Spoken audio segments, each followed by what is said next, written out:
Hello and welcome back to the Luton Town Tactical View Only career mode here on EAFC. We're now into the depths of December.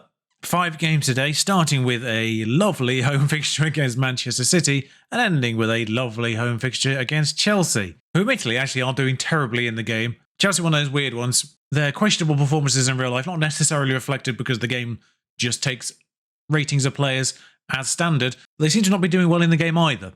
In fact, they're doing worse in the game. But quickly, just a little bit of admin again. The ongoing situation outside of this in my real life is still going, at least another couple more weeks until that gets resolved fully. So what I'm going to try and do is I'm trying to get a bunch of recordings done now in this window that I have available to me, which means it will be predominantly this, but I am going to try and get an F1 in all of that as well, just so I avoid not uploading on a day when I would like to upload, like what happened with Friday. So this is again Monday, I suspect. I cannot be 100% certain because if I'm recording like this, then I will just upload them in the order basically in which they get done, except for the F1, which I'll get in at the earliest opportunity Monday-wise possible. So apologies again if you're hanging on for that F1 video. I will try and get it next Monday. Otherwise, I'm going to try and get 3 or 4 of these recorded in one go, and that way I don't leave you hanging on any given day, Monday or Friday, when I would like to normally upload. This is, of course, the last one with the original lot, plus the free agents that we will be having, because the 2 more end-of-contract players will be here at the end of this episode, ready for the next one. But there's nothing else to get caught up on, of course. There's no youth stuff to have happened in between the 2 videos, because that happens at the top of the month as well, so we'll just get right into it. But here we are at home for this particular one. There's Pep, and Haaland, and De Bruyne. Yep, this looks full strength. They did rotate for us, of course, in the cup, and we did hold on relatively okay, except for just 2 clinical chances they took. I did actually get quite fond of the broadcast camera in the last episode, so I'm going to stick with it, just because it does feel more real. Giles with a lovely fake out there. Adebayo tries to bring it back, Kanji's in the way. Sambi Lokonga's turn to take over things. Adebayo, not really with a lot he can do there. Rico Lewis is playing. Chavez with a fantastically improvised decision to get that to Giles. Just have Adebayo in support, who is mugged off by Matheus Nunes. Maybe not entirely full strength then. I'm not sure how potent or strong injuries can be in EAFC as a whole. Obviously, we did lose a player for 4 weeks there, as right on cue, the UI informs us that he's back from injury. But I won't be expecting to see Nunes, or Nunes, I don't know if it would be pronounced, I guess, but in the Portuguese manner. That is cleared out of the box. Haaland has not allowed it. Ogbene, now with a, well, I say chance to break. They've got 5 players ahead of us still, somehow. Kabore just gives it to De Bruyne, because why would you bother aiming for somebody in orange? As what just happened there, Osho? Kaminsky wise to it, and then Grealish with, I assume, a pass. Although he's treating the highlight as if it's a shot, so I thought he was trying to dink it to the back post for Foden. Nope, as we just give that ball away immediately again. It's quite easy to work out who your teammates are, lads. They're wearing an orange shirt. We are quite distinctive, as Kovacic finds space to just slam one in. Kovacic is playing as well, actually, for good measure. No Rodri, no Bernardo Silva, I don't think. I think we're around about the same kind of time as the last Champions League fixtures, because obviously AFC uses the old format. And it's the old format this year anyway, regardless. Yeah, so that's annoying. I'm more just annoyed about how easy that was. Obviously, they've got quality players, and I would have preferred it if it had been from some like quality build-up where we've been utterly ruined by some superb passing play, rather than us just leaving a wide open space for Mateo Kovacic to just take his time, line one up, and smash it in. But we do come forward immediately after this. Tecatito on the ball, out to Giles, whose position will be under threat, of course, after this. Ruben Dias is playing. I did wonder if they were going to rotate him as well, because they were missing the other 2 like properly high-rated players, other than De Bruyne and Haaland. So they've got 2 of the 3.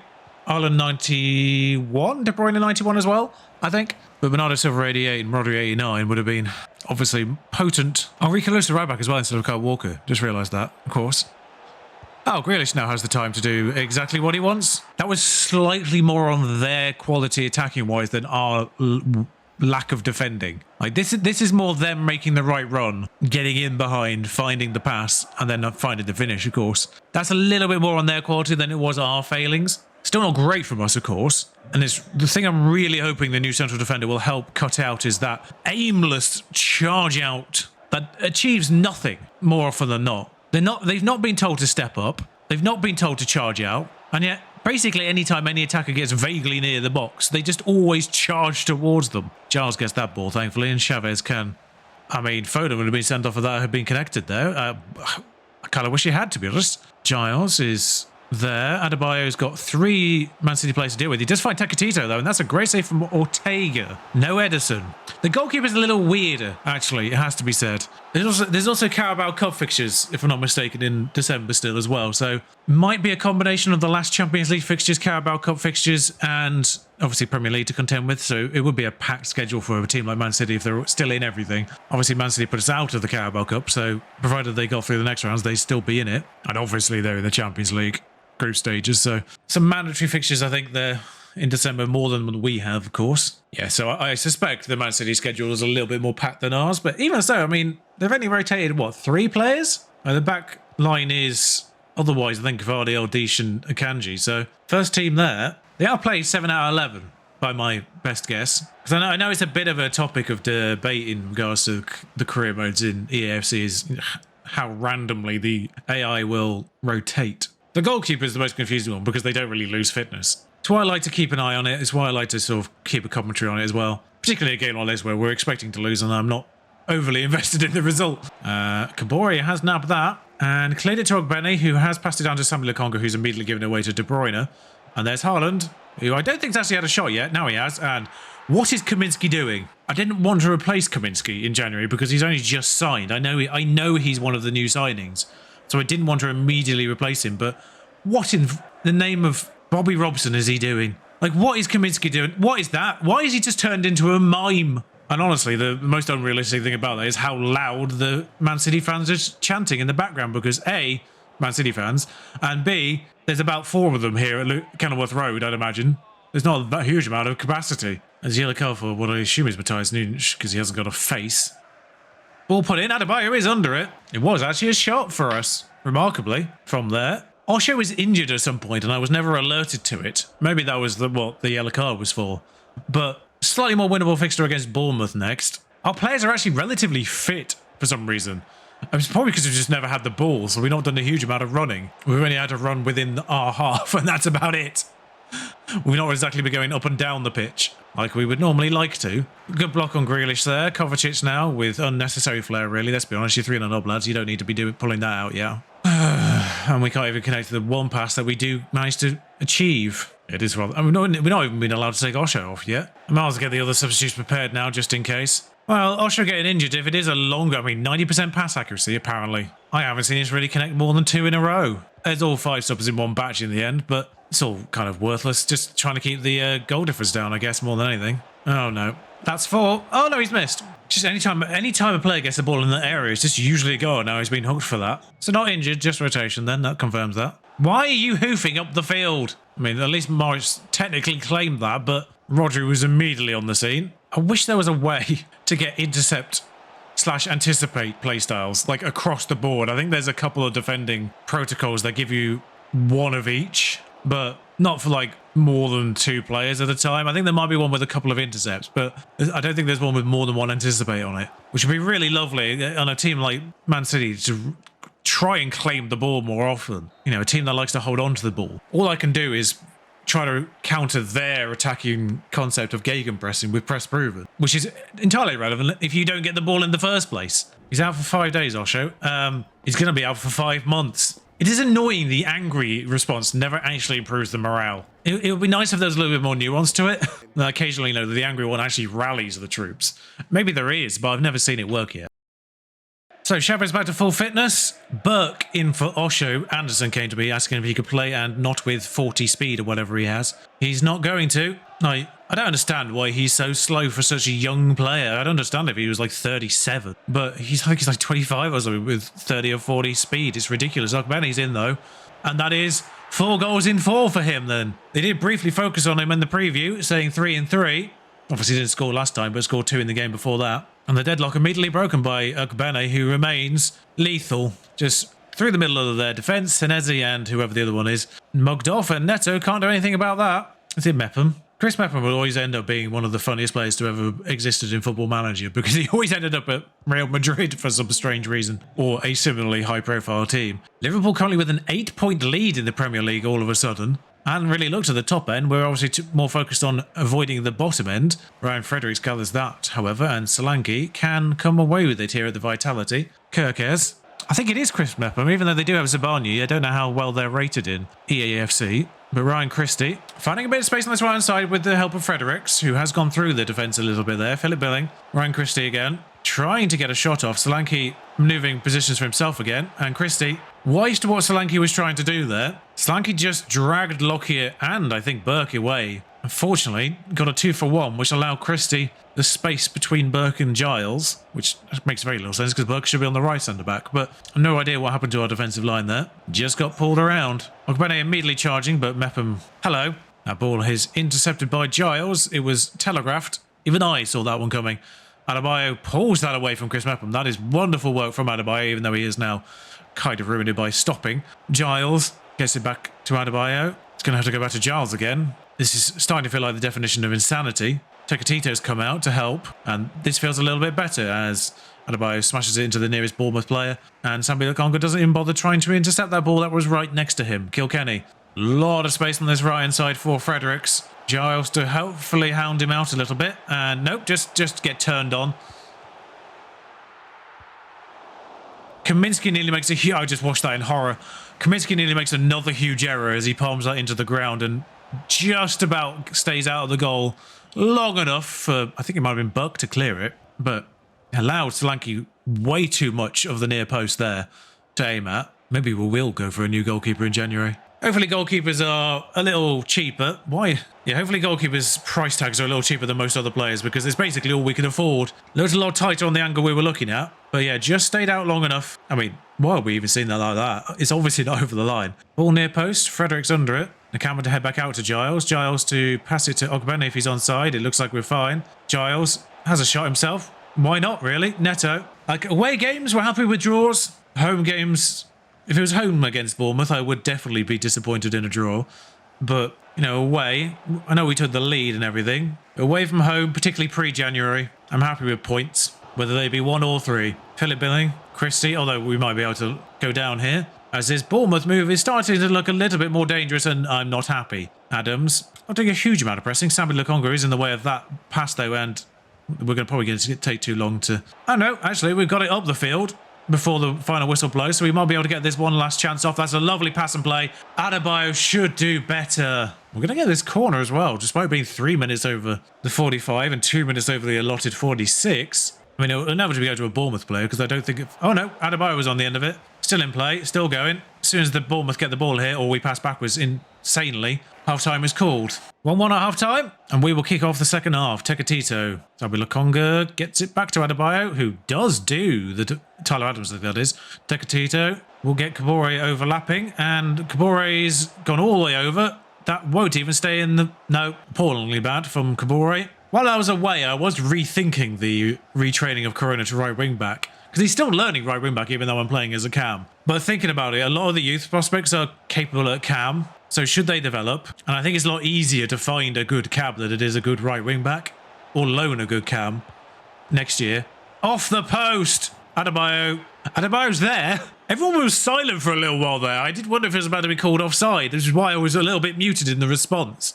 I don't know why it would have been offside, but I felt like there was something wrong with it because it went in and then it was about 2 seconds before the crowd cheered. But off the post, off Neto, it is an unfortunate bounce off, I think his face it was. But Adebayo is there and he can't miss that one. As bad as his shot was earlier on when he should have smashed it in, he makes amends there just by not missing the golden opportunity to make it 2-1 Luton. If we could avoid giving away the lead a second time, that would be great. Like, losing the lead once is annoying, but we are away from home. Losing the lead twice... I would now probably be disappointed with a draw. Or worse, of course, but I would now definitely be disappointed in a draw. Which I think we're about to have, because we're giving Bournemouth way too much of the ball right now around our penalty area. Tyler Adams backheels it to Traore, who's got a bit of space. Kaminsky. Angle looked like...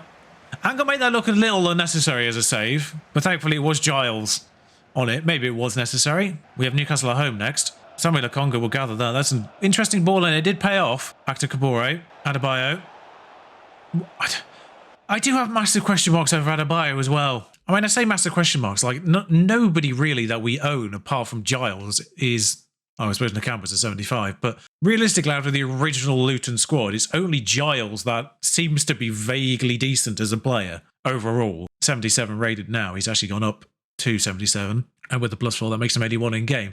But even our star player, arguably in Ogbene, is a 71 rating, which makes it more confusing that Adebayo seems to always do the wrong thing. And I know decisions isn't an attribute as such, so I don't really know what goes into the process into working out whether he's going to take a touch, take a pass, take a shot, or what have you. I don't know what goes into that. Attacking position is relatively strong. Composure's not awful. Vision is terrible. Maybe it's that. But for whatever reason, as soon as he gets into an attacking position, he just does the worst thing possible. Needs to come off anyway. Tekatito being played in there. And actually, this is a great ball to Adebayo. Again, he's just smashed it straight at the goalkeeper. Adebayo could genuinely have scored 4 today had he had a little bit of attacking nous to him. Like, he either needs to smash it near post or smash it across the goal, and he chooses neither option. Says he's had 5 shots there, but I remember 4 proper chances. One of which, of course, he scored. But this has gone out to Bell, who's been substituted on. Back to Lockyer, who is in uncharted territory. Tekatito with a... Why is that from Tekatito? Admittedly 80 rated, but why is that from Tekatito? Closer to a goal from a much worse chance than anything that Adebayo's done, apart from the open goal. Like, I'm going to put this in. Arguably do need another kind of instinctive finisher is what I want. Like, if this was FM, it would be first touch, composure, really, that I'd be looking at, rather than necessarily the finishing. It's kind of that first touch decisions and composure that I'd be really aiming for. And I don't know what the equivalent is in the AFC, but just someone with a little bit of attacking intelligence just feels like what we're lacking here. Despite only being 71 rated, and he does cap at 72, I've checked this, Ogbene is actually better at that from what I've seen in game. I still feel like he's young enough to maybe get a dynamic potential, but of course he won't kick in. He will be capped at 72 this year. So even if he gets a boost to 75 next year, it'll still only be 75 by the end of next year. And after that, I think the returns will be somewhat diminishing on dynamics. That's a lovely touch back to Ogbene, and point proven. Adebayo was afforded basically a very similar chance to that earlier in the game and smashed it straight at the goalkeeper. Ogbene decides to smash it nearer to the near post and gets the goal. Look how much better that is in terms of a shot. It's such a weird conundrum because I want to like Adebayo, I want to play him, and he has scored more than I think he has. My issue lies in that I don't want to just replace the entire Luton squad if I don't have to. Like, I want there to still be some semblance of Luton behind once I'm done with the rebuilding part of this. And it's irritating that it's a 71 rated player that's kind of making the best claim to be the person to stick around. Because at some point, that 71 rating is not going to be any help. Giles, thankfully, is also, doing a job at left back. But Lokonga's on loan, Kabori's on loan. The only other 2 players I've seen with some semblance, I think, of just consistency of quality are unfortunately the 2 loanees. For all my moanings during this game, we have won it 3-1 away from home. Chelsea pick up 3 points, I just noticed there, against Sheffield United, of course, though. We've not looked at the table in a little bit. 14th currently, 19 points. Chelsea behind us now on 17. They've picked up a few more wins with a 0 goal difference, which is remarkable. You've lost 10 and won 5. Meanwhile, we have a minus 13 goal difference despite winning 5 and only losing 8. So when they lose, they don't lose badly. And when they win, they must win relatively okay. Obviously, we're not looking at this top end, but the gap is 11 points to Manchester City in second from Liverpool. This is Liverpool's to lose this season, it seems like now. Forest have dropped to 8th, which is a weird sentence to say, but yes, Sheffield United still with only 3 points. Brighton and Burnley in the bottom 3 as things stand. So with only a couple of weeks till January, I don't know how this works, but I'm hoping that if I promote them now, I'll be able to loan them out in January, fingers crossed, for the second half of the season. I'm looking obviously at anyone who's already 17 years old here, or 18 in fact, in the form of Carson Riley. Issue with him though is his work rates are terrible. But I think League 2 teams can take players who are probably around 55, and League 1 teams would probably take Tremblay. But we're going to have to promote anyone that's 17 or 18. We'll leave our tribute to Christopher Gauthier for another year maybe, but get those skill moves up a little bit. The exciting thing about Tremblay is 3 to 5 playstyles already, it says. So, and there are 5 players who are going to run out of contract at the end of the year, so there are question marks. I think it may be just well worth re-signing the 2 with a certain amount of value to them. And just for sentimentality, I might try and do Mpanzu. I think the main thing here maybe is to try and reduce their squad rule and their wages if we can. At the very least, Mpanzu won't increase his wages. Now for probably the trickiest, Barkley. We get Barkley down by 2,000 and we got Osho down by 1,000. So it's only 3,000 saved across 3 players, but we do lock them in for a little bit longer and it just retains a certain amount of market value should we want to sell them on in the summer. So it's Newcastle's turn to come to Kenilworth Road. Ogbene's been focused on again there, 10 goals. It's Newcastle with the early possession. It is orange versus green in a very tic-tacky fashion. Tecatito gets that interesting decision from Livramento. No Trippier, I notice. Samba Lokonga, Ogbene. Of course, Newcastle will be in the Champions League in this first season. History beckons for Ogbene, apparently. If he can get another goal, it'd be very least even fonder in my heart, even though it's not necessarily a history maker. Chavez, Ogbene, Isaac. Has the nod ahead of Wilson, of course, just in terms of overall rating to begin with, I think. Same with Harvey Barnes versus Gordon as well, even though I think generally the preference is the other way around in real life. A player that really probably should not be on the field in the form of Tonali there. Joe Linton. Noko Maresh, I've noticed. I think it might be Longstaff in the holding position. Amron to put the corner in. I say put the corner in, they took it short. And we know how we like those. It's fumbled its way to Giles, who's on the wrong side of the field, wondering what the hell he's doing, I'm guessing, for the most part. My main concern, of course, is that it does leave that left-hand side exposed as a result, but seem to have gotten away with it for now, I say, as Almiron's in. That was more Nakamba's territory than Giles's, admittedly, but feels relevant that that's the space that was exploited. Yeah, it's just Nakamba's charged into Joe Linton, and nobody's picked up Almiron as a result. If I remember rightly, Almiron was quite high up on the goal scorer list. Newcastle player commits quite dramatically there to a sliding challenge. Misses, thank God. Otherwise, that might have been a serious injury. Ogbene's in. Ogbene's equalised. Immediately. Ogbene scores goals. It was the title of the previous episode. I don't know what I'm going to title this one because it's the same thing. I don't know how many pictures of Ogbene I can find for thumbnails. I'm going to run out quite quickly at this rate. I'm hoping someone comes through in the second half of the season.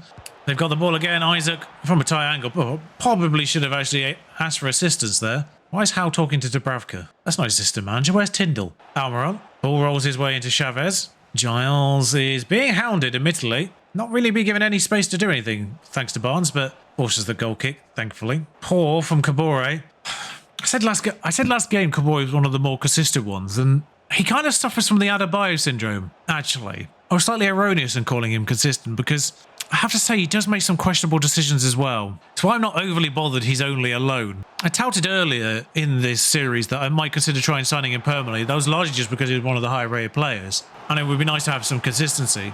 And he has some potential. But frankly, he does suffer from the Adebayo what am I doing syndrome. He does make some very questionable passes, which get intercepted or blocked. And then sometimes he just takes a couple more touches than he should do and gets tackled. And I notice it from those two more than anyone else. Like, Lokonga's a little bit more consistent. Ogbene's obviously a lot more consistent in that respect. Tecatito at least has the skill to get away with it. Matt Targi playing a left back. So is it Byrne and Shah at centre back then? I don't even clock that, really. As Isaac's saying, Almon's in. It's a good save. Might be needed. I think it was needed. No short option for this corner. Intriguing. And we do get the ball first. Unfortunately, though, it is just headed to a Newcastle player in the form of Joe Linton, who has a pop. Yeah, it was Tecatito up against Joe Linton. That was only going in one way. Kaminsky to hoof it. Byrne gets the inevitable long goal kick. We are away at Sheffield United next, which, based on form, ought to be 3 points. Burke takes it away from the Newcastle player and then just gives it to Almiron, who hits the post. Barnes from the edge of the box will get blocked by Lockyer. Giles, if you'd like to run for that, would be great. And keep it in. Sorry, it's Tecatito, actually. Just assumed it was Giles based on position more than anything. Lockyer, Kabore. Gives it to... See what I mean? He took a weird touch inside towards Isaac and then seemed to pass it to Isaac. I don't know if it's just a bad touch or it was an intentional pass to someone, but he just does weird things with the ball, and realistically, because we play wing-backs, what we're kind of looking for is either players with good attacking prowess who are competent in defence, or players with good defensive play that are competent in attack. For a team like Luton, you're never going to get a world-class player in both respects, kind of like a Gosens or a Kyle Walker or a Trent, for instance. Obviously in game, is well respected at both ends of the field in terms of his attributes. Or Teo Hernandez, for instance. Players like that. Like, you are going to be looking at a player like Tecatito, who is good offensively and then competent defensively. And that's what I'm kind of hoping with Wagner as well, because he looked like he was reasonably good at both ends of the field. But he's obviously the left wing back that's coming in. Ogbene, room to turn, Longstaff. This has been 1-1 for... This is still 1-1. Pass accuracy is a bit bad, and Almiron is now in. I fear this may be a winner. It's gone quite wide there, though, and then smashed it near post. I was expecting him to put it across goal, as our substitutes used to stack up, and we take 5 off at once. There's Bruno. Almiron with the header. Well known for his aerial prowess. Barnes. Saviour at the weekend. Well, in the week. Against West Ham. Does it here. It is fascinating that both goal celebrations has seen them run to Eddie Howe. The togetherness of the squad in real life is, something that is often remarked upon. No matter how much fervour or calling there is for Eddie Howe to be sacked for whatever, all the insane allegations he's lost the dressing room in any way, shape or form. No, he hasn't. He's barely got a dressing room. He's got about 12 fit players at any given one time. So, and now there's Trippier as well. I would just like to have it said that Eddie Howe is doing a fantastic job with the tools that he's been given this year. Considering that Newcastle had about 10 injured players constantly, he has done wonders with band-aids, and the fact they're still in the shout for Europe next year is a miracle. Brighton are in a similar boat, but their squad arguably wasn't as strong as a first 11 to begin with. Ogbene, though, originally the rotation option, originally a said backup player, is claiming that starting role week in, week out. Morris just thumping at the player as he is wont to do. Fortunately lands at the feet of Ogbene, and he takes the ball and smashes it past Nick Pope. Of course, another huge loss for Newcastle in real life. Dubravka is great. I love him, he's underrated. But Nick Pope is a class above and arguably should be England goalkeeper when he is fit. But unfortunately, I think his time has unfortunately passed now. What with the injury? And Isaac wins it to the death.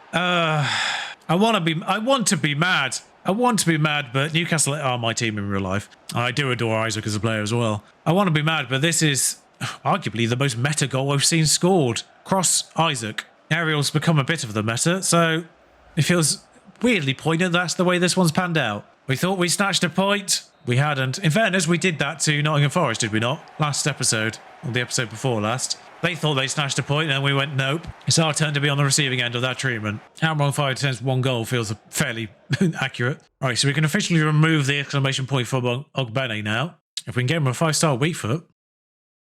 A quick turnaround of fixtures and a forgetful me and not doing a training plan that keeps their fitness levels up for this sees me rotate the entire back line with Mpanzu, Osho, Anderson and Doherty starting this particular one. Chavez is going to start because I did the press proven thing with him and I don't want to waste it. In regards to temporary playstyles, I'm just doing the press proven one more often than not because it's the best value for time. It's easy to do and I think it's one of the more potent playstyles you can have is press proven. Just trying to hold on to that ball a little bit better on the midfield in particular. It goes to Tecatito, Samuel Lokonga and Chavez in this case. Tecatito nearly scores against Fotheringham there. It's not something I'll do forever. It's just just because it's an option available to and trying to keep Luton obviously in the Premier League, using every tool at my disposal at this early stage, I will do it. But as the team gets better, I will feel less need to do it. So like I say, I won't do it forever. But particularly a game like this where I'm expecting to actually have more of the ball because Sheffield United have 3 points for a reason. Not sure what happened to Doherty there. Addison has 50 pace, by the way. I was underselling him a little bit, but still, it's 50 pace on a mid-20s player. Ogbene finds himself with time, and it's a goal. I've given him a new striking position, officially. It wasn't like he was getting a negative from being a striker, but given him the striker position officially, and lo and behold, he scored a goal. If only I had 2 strikers that were capable of doing this. Why is the one that has proficiency at right wing back the one that's actually dangerous up front? You were wasted as right wing back. You have low defensive work rates, and your strike rate is unbelievable. Ryan Brewster, one of the forgotten wonder kids of years past. What happened to him, man? What happened to him? One of those weird ones where we now wonder, why was he highly rated once upon a time? Alas, Chavez gets in the way of that. Ogbene's turn to charge up the field. He's kicked that way too hard. Ahmed Hodzic, a wonder kid. Still, I think. Gathers that. Osborne, Hamer, Samuel Lokonga, finds Ogbene. Obviously a lot of work to do for him to actually get anything out of that immediately. Finds Tecatito, though. Gives it back to... No, Chavez gets that, in fact. Doherty. Terrible pass to Ahmed Hodzic. I mean, it was a great pass to Ahmed Hodzic, but terrible pass to whoever he was actually aiming at. McBurney to Norwood. Osborne. By Chavez. They don't have Ben Burrett and Diaz in the game. So, yeah, they definitely didn't get updated squads for whatever reason. In a weird way, I think that's actually better because now I'm playing obviously with the original squads. But and it feels like a more my world kind of deal. But at the same time, I kind of would have liked the updated squads. It's an odd one, that. Chavez will get Ogbene in. It's 2 goals. Get Ogbene in a dangerous position. He will pop it in the net. And he's on 2 goals before half-time. Is a hat-trick in the cards for Ogbene? Is the hat-trick on the cards? Ogbene, sorry, I should be saying his name, apparently. Well, that's mildly unfortunate. Sheffield United actually playing around a little bit here. Kaminsky, that wasn't it. That one was unnecessary. That was missing. But Norwood, nonetheless, to put this in. What is Sheffield United's sponsor? Does look ugly, doesn't it, on the shirt? I mean, we can talk with utility, but I wish there's someone with a worse sponsor. Corner goal. And McBurney's been trapped by the net. In fairness, that's on Kaminsky. Kaminsky's come for that and absolutely failed it. I don't know why he bothered even having anyone on the line. I don't think I've ever seen the person on the line ever jump for the ball. The person on the line is only useful if it ends up on the ground, I think. Sheffield United looking a little dangerous here. Giles actually gets to that. Ogbini, as I now know to call him. McAtee on the ball. Find McBurney. Brewster holds off the player. Oh, we've committed. Hammer should do better. I am actually getting concerned by this. Sheffield United have won one game and lost all the others all season. Are we about to give them their first draw? A man has run the length of the field to take the short option. It felt like that. He came out of nowhere. It was like the Flash. Ogbini to Doherty. The two mispronounceables. Tekatito. We'll find Samuel Lukonga. Of course, our next game is against Chelsea, the one remaining fixture of December. Right, Hammer. Finds Osborne again. Brewster. Oh, that is a good save by Kaminsky. I think that was sneaking in. 4 substitutions for us. The usual suspects off, mostly for tiredness. And the usual suspects on. Doherty. We'll find Samuel Lukonga. Ogbini. Morris. Terrible back heel. What are you doing, Carlton? This is the reason why you're not in the first 11. It's because you do stupid things like that. Can we... I'm just watching Anderson charging out of defence there with his 50 pace. I'm just wondering what he's doing because he hasn't got anywhere near the player. Bell's got onto that and just headed it to Norwood because our players didn't decide to run towards where the ball was landing. And McAtee's in. Kaminsky's made himself big. Giles might be under this. Barkley, in fact. Bell to hoof it clear. Giles is off the field. I don't even know why I thought it was him. Morris to Barkley. Wins a header at least. Sanchez on for Chavez. Bell out to Mpanzu. Barkley up the other end of the field. Bell finds Ogbini. Still hasn't got his hat-trick yet. He's gone from distance. Lukonga to take the subsequent corner. Not that it ever ends in a goal. Oh, it was close though. Doherty will find Ogbini. Sanchez. Options available. He's decided to go for the left side. Bell has paused to make sure he actually got the ball there. Ogbini. Not going to do anything from there. Bell. Morris has to be offside. I'm not sure he was. He's run towards me as he's finally scored a goal. I mean, I don't know why you're hugging me, mate. I dropped you. You didn't even start this game when other people were tired. The strikers were fine, to be fair, but no, the player that had gone to deal with Ogbini was still playing him on. I assume they're right back or right wing back, whatever his role is, but there was a player still dealing with our most advanced player who played him on. I had to shore up the defence, getting off a tired Anderson for a slightly less tired Lockyer. And Morris finally scores a goal and puts a bit of daylight in at this late stage. Gives us that breathing room. And are we about to win 2 games away from home in a row and lose 2 games at home in a row? Admittedly, the opponents, obviously, kinder away than home, but Newcastle and Man City at home, Bournemouth and Sheffield United away, it was more likely to be, but it is odd, as they now have a player called Bainey on the field. It's difficult to know how that's pronounced. Bruce has gone from distance. He's got one back. It's not going to matter, but other than goal difference, it is frustrating. It's a weirdly good goal, but the kickoff probably will end the game. This will be the second to last kick of the game, technically. Superb goal, though. Just bouncing a little bit. Affords him the power, really, more than anything, to drill it past Kaminsky. But this touch here should end it. Nothing more than a consolation, ultimately, as we just about get away with it. Thank God we scored that third. Losses elsewhere for teams in trouble. Now for what I believe is our first return fixture of the year. Right, did I just say 14 goals Premier League top scorer full stop? But yes, I believe this is the first return fixture of the year. We've already played Chelsea once before, and now's the second time to do so. Samuel Lukonga's turn to have a crack at that. The Arsenal player on loan, of course. Certain amount of rivalry with Chelsea there, ingrained. Looks like a relatively strong side from Chelsea that they've put out. Giles to put this ball in, though, and Adebayo's there. Sanchez has come to claim it and failed miserably. Is Sanchez injured in real life? That goalkeeper situation at Chelsea is a little weird. Neither of them obviously in game array particularly strongly. But, yeah, ahead of Sanchez, and the defender marking Adebayo doesn't do particularly well. He's got one job to do, and he does it well, fortunately, this time, Adebayo. Fernandez on the line is not good enough to get in the way. It's nice to see him on the score sheet after quite a while, actually, now. Ogbeni's obviously stolen the headlines. Casido into Nkunku. I'll fall to Ben Chilwell ultimately. And Chelsea in possession. Enzo. Tackled by Ogbini. Chavez. Lockyer. Tekatito. Will find Kabore. Samuel Lukonga. It is normal first 11, by the way, today. All the players are rotated out, are rotated back in again. Mikhailo Mudryk, though. Intercepted by Lockyer. Slightly wayward pass there. Does not get to Armando Broja. Of course, he's actually out on loan, I think, in real life now. Ogbini. Kabore. Back to Ogbini. Does force the corner out of Mikhailo Mudryk, and the last one ended up in a goal. Chelsea still behind us, I think. I don't know if they picked up another win in the meantime. I'll check the table after this. of course, once we round up the episode. But it's Charles to put it in on his left foot. Further out this time. That's 2 consecutive Chelsea headers.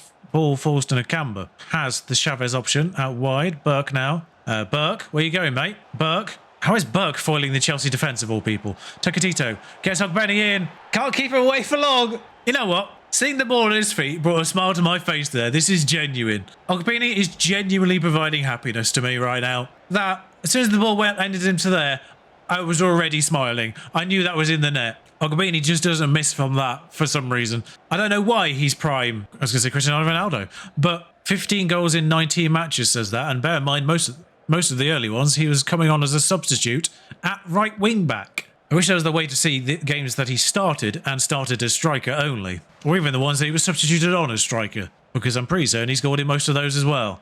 Tecatito. Back to Chavez. Chavez got a lot of work to do himself. Kabore is played in. Just gives it straight. That's what I mean. He just kind of...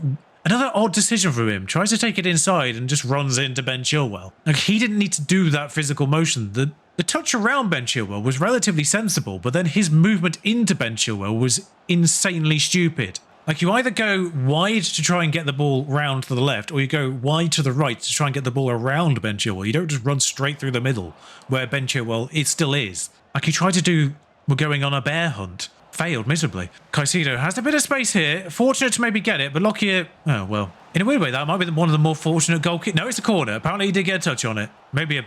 I don't know how that's ended up as a corner, actually. Because it didn't look like the goalkeeper got a touch on it. 2 consecutive Luton headers end up with Carlo Mudryk under the ball. And Kunku back to Mudryk. Reece James on the right side in a rare sighting. Of course, EAFC seemingly not as prone to injuries as real life in general. Sambi Lokonga. Just waiting for kind of... I think there are already realism mods, but kind of just waiting for the more standard ones to become available. I'll probably put them on from Season 2 onwards, even January onwards if they're available. But Sambi Lokonga, Kabore, I'll be honest, I don't really mind things being a little bit more unrealistic while we're still just about scraping by. I say scraping by. I think with these victories, we might actually be solidly mid-table these days. Adebayo, another point in the column of what are you doing, Adebayo? Just held onto the ball for seemingly no reason. There's an option to pass it backwards at the very least, and there were options to pass it left before he got completely closed off. We just held onto the ball forever and got tackled. Caicedo, that's a goal. And I think that came from the same loss of possession from Adebayo. I don't think we ever got the ball back after that point. I'm not going to put it, obviously I'm not going to pin the entire goal on Adebayo. This is, down to not closing him off. Caicedo more than anything. Lockyer just standing off him for no real obvious reason either. But I have to remember a lot of these players are, sub 75. They're silver players. If this was the AFC, of course. So, Ogbeni. Then again, Ogbeni's a silver player, so I don't... Why can't the rest of you perform like him? He's still going. He's still going. This is the way... Like, I criticised Adebayo for holding onto the ball for too long. Ogbeni's held onto the ball for ages there, but still managed to fashion a chance out of it. The shot was still blocked, but Lockyer's committed there. Burke's committed, but got the ball. Adebayo. Our next fixture is Fulham on January the 6th. I'm not sure if it's actually put in the FA Cup fixture yet. Kabore, or if that precedes the FA Cup fixture. Adebayo. Still Adebayo. What has he done there? Mudryk off for Raheem Sterling. I actually have to take off Ogbeni. He is the tired one today. I don't want to do it, but I have to preserve him. Unfortunately, I'm going to have to take off Ogbeni here. He is the most tired, significantly most tired out of the 2 strikers on the field right now. The one thing I will say, of course, for Chelsea here is that's the equaliser. They are without, obviously, a few key players in real life injury-wise. Kunku, one of them, big long-term injuries. But their best player in real life, Cole Palmer, is obviously terribly rated in the game. Presumably he's got potential, but I believe he's a silver card. I believe he's in the 70s, the low 70s. And it's like Kobe Mainoo at Man United, arguably Man United's best player this season. And they're both silver cards in the game to begin with. And Mainoo even worse, I think. I think he's like 66 rated or something. He might even be a bronze in the game. He might even be lower than 66, I'm not sure. Nicholas Jackson on for Pro, yeah? Which I'm not sure is an improvement. Doherty on the edge of the box. Played Morris in. I wish I still had Ogbeni on the field. Yeah, I'm going to regret that substitution, aren't I, now? As we make the remaining ones. It's mostly just to keep fitness than anything. We picked up 6 very solid points away from home in this episode. I'm not going to sniff at that, really. And a point here. Chelsea might be getting to full capacity a little bit more again now. It is a little weird that one of Chelsea's best players... I think Nkunku is Chelsea's highest rated player, isn't he? At 86. What? How in... What has that gone in? Right, I'm gonna have to watch my goalkeeper here because what on... Does Jackson have power header as standard? I don't know, there's a way of checking. But there is no explainable reason how that has gone in the net from there. We actually have reasonably strong pass accuracy. We just haven't made a lot of them. Chavez, Bell, Adebayo, tackled. Showed too much of the ball to Thiago Silva, who, whilst now slow and old, still competent. Raheem Sterling, Nkunku, Kaminsky makes a save. It feels like it might be his first one of the game. Jackson tackled, Bell. Yeah, Jackson can't score from 3 yards in real life. How's he scored that header? What are we doing? What are we doing? Just clear the ball. If you're under pressure, just kick it as hard as you can in that direction. If it hits the player and then goes off the field, it's your throw-in. Why have you just let him force you off the field? There's some weird, questionable decisions here. Bell's got an offer to be sold, by the way. A couple of teams have come in for players already before the transfer window's opened. I think it's Bell and one of the defenders. I forget which one. Oh no, I think it's the midfielder Barry. I'm trying to get $1 million for him. I've delegated them all. I'm just trying to like shave it like an extra 100,000, 200,000 if I can. That's 4 to Gallagher. I'm surprised that's not 4 too. But I'm trying to get 2 million for Bell and 1 million for Berry, basically, making 3 million. And a couple of the youngsters have had loan offers. Loan to buy, which seems to be the standard approach for whatever reason. Delegated them back to loans. Mansfield and Cambridge want them. I had a loan from Tigres. I had an offer from Tigres, I think it was, which doesn't exist in the game, so I don't know how that works, for our star player, Tremblay. Our star youngster, I should say. So just because I'm not sure it's a team that actually plays games in the game, I wasn't sure if that was the right thing to do, so I did decline that as a loan option. I would rather he went to an English side. As I said, game ends 3-2. How have we lost that game? How have we lost it to that header as well? 3 home losses. Oh, the Fulham game. The Fulham game is the FA Cup game. Couldn't have got us a nicer one than that, could you, game? Thank you. So LAFC will pay 1,050,000 for Luke Berry. Good, right. I'll accept that. West Brom want him as well. And yeah, we'll just delegate this to loan. It says 1 year loan. I'm just wondering if that's just because it's before the window's technically opened. They're saying 1 year loan. So when it opens, it'll just be the remaining 6 months rather than to next January. There's only 3 games listed for January. Of course, if we were to beat Fulham, I think that will put in a 4th game. But even so, it's going to be a maximum of 4 games next episode by the looks of things. With it being the January transfer window, we'll leave that extra potential game space for transfers in that one. So we'll just do January as a whole, even though it looks like it might only be 3 games. I'm not really expecting to beat Fulham away, if I'm honest. And then following that, it looks like 4 games in February, 4 games in March. There's 5 games in April, but then there's only 3 in May. So unless there's an FA Cup run here, it might be sensible just to do the 4 games here and then 4 games to end. We'll have a quick look at the Premier League table before we go. We are still ahead of Chelsea despite just losing to them. 22 points. We are 7 points clear of Burnley. Still not quite as much breathing room as I'd like. 7 points isn't shabby, but I think realistically, being 7 points clear before the January transfer window is even open, they do actually are yet to play. You know what I might just do real quick, as West Brom agree to the same. That's got everyone else their games played apart from Brentford, but we are only 6 points clear because Burnley picked up a point there. Brighton picked up a point, I think, as well. They may have played each other and drawn. Let's just check that result. There's still 2 games today, but we'll leave them alone. All Brentford could do is get on 20 points. So, no, Brighton drew away at West Ham, and Burnley drew away at Aston Villa. Both good draws away from home there. So, 6 points is the gap as we go into the January transfer window officially. And it's just nice not to be in the bottom 3 before reinforcements come in. So we'll see how the January transfer window affects our team and, of course, everyone else around us, because they can sell players, make their teams weaker, or they could bring in players and make their teams stronger. So teams like Brighton, for instance, might end up getting significantly weaker if people decide to take their good players. Same with Brentford, same with Everton, same with Chelsea, of course. But they could also bring in players. So it might be a whole different prospect for the second half of this season, but we can only control our team. So ideally, we're going to need a striker to go alongside Ogbini. That might be a loan. A goalkeeper to replace Kaminsky to prevent what happened earlier in the episode. I'm still thinking about it. That more likely to be a purchase. But unfortunately, just because of the way this is being recorded, I probably won't get to your suggestions until I've already finished the January transfer window.